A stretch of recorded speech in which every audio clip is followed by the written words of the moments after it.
పుణ్యభూమి, కర్మభూమి, ధన్యభూమి ఇలా మన దేశం గురించి ఎంతో గొప్పగా చెప్పుకుంటాం. నిజమే, కానీ అది ఒక పార్శ్వం మాత్రమే.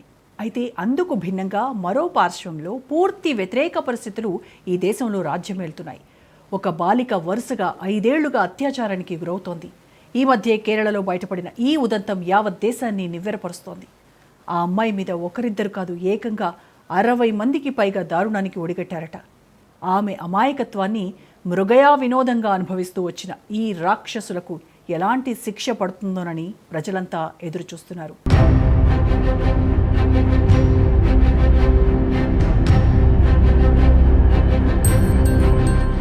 కేరళలో దారుణమైన ఘటన ఆలస్యంగా వెలుగుచూసింది. ఎంత ఆలస్యంగా అంటే 5 ఏళ్లుగా ఓ మైనర్ బాలిక దారుణమైన దాష్టీకానికి గురవుతున్నా బయటి ప్రపంచానికి తెలియలేదు. 4 గోడల మధ్య చెప్పుకోలేని బాధ అనుభవిస్తున్నా, కనీసం అది బాధ అని కూడా గుర్తించలేని లేలేత వయసులో తనపై జరుగుతున్న దాడిని ఎవ్వరికీ చెప్పుకోలేకపోయింది ఆ పాప. తన 13వ ఏట నుంచి మొదలైన ఈ అత్యాచారం నేటిదాకా కొనసాగింది. ఇప్పుడు ఆ అమ్మాయికి 18 ఏళ్లు. ఈ 5 ఏళ్ల కాలంలో ఆమెను కాటేస్తూ వచ్చిన మృగాళ్ళు 62 మందిగా తేలింది.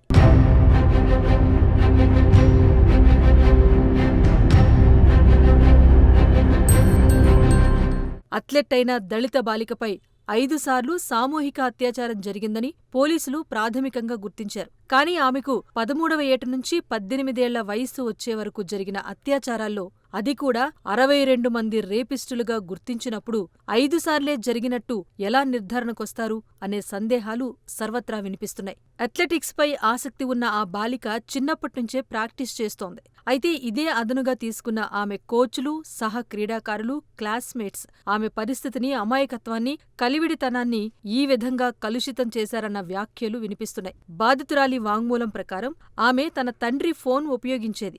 ఆ ఫోన్ కాల్స్ చిట్టాను, ఆమె రాసిన డైరీలను పోలీసులు పరిశీలించి 62 మంది అనుమానితులను గుర్తించారు. వారిలో 44 మందిని అరెస్ట్ చేశారు. ఈ ఉదంతంలో 30 ఎఫ్ఐఆర్లు నమోదు చేశారంట కేరళ పోలీసులు. కేసులో పేర్కొన్న 62 మంది నిందితుల్లో 44 మందిని అరెస్ట్ చేశామని, ఆమె మీద లైంగిక దాడికి పాల్పడిన వారిలో 4 మైనర్లు కూడా ఉన్నారని పోలీసులు చెబుతున్నారు.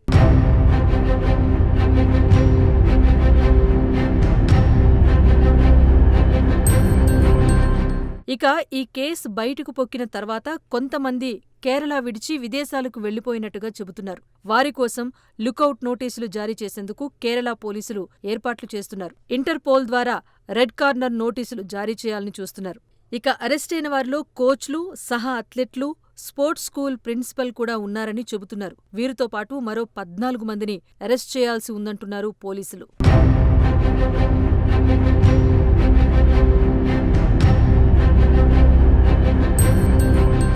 ఇక ఈ విషయం అసలు వెలుగులోకి ఎలా వచ్చింది అనేది మరింత ఆసక్తి రేపుతోంది. కేరళ ప్రభుత్వం ఆధ్వర్యంలో పనిచేస్తున్న చైల్డ్ వెల్ఫేర్ కమిటీ నిర్వహించిన కౌన్సిలింగ్లో ఈ విషయం బయటపడింది.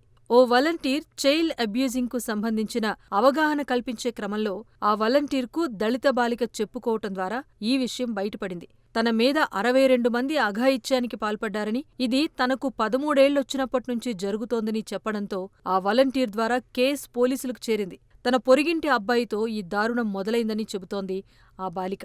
అయితే 62 మంది తనపై లైంగిక దాడికి పాల్పడిన విషయాన్ని సీరియస్గా తీసుకున్న పోలీసులు వారి కోసం వెతుకులాట ప్రారంభించారు. దీనికోసం కేరళ సర్కారు ప్రత్యేకంగా సిట్ను వేసింది.